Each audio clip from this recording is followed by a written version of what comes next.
Reels માં ને real માં બહુ ફરક પડે છે ભણવા. તું ખાલી રીલ્સ માં બોલીને બતાવે, પણ આ તારો બાપ જે બોલે ને એ કરીને બતાવવાની તાકાત રાખે છે. ભેણ ચોદ તારી બેન નો લોડો ખલે હું છે તારે માપ મારે છે એટલે ગોણ માં દંડો કાઢે તારી રીતે બુનની ભોજ ચોદ થાય.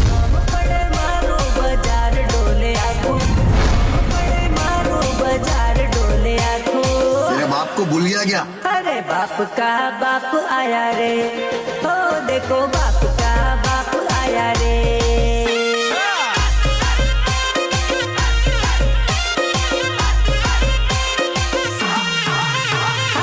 एक बूम मारू दुश्मन जाए फफड़ी, एक बूम मारू दुश्मन जाए फफड़ी. તને તારા ગામમાંથી ઉપાડી જઈશ. बाप का बाप आया रे.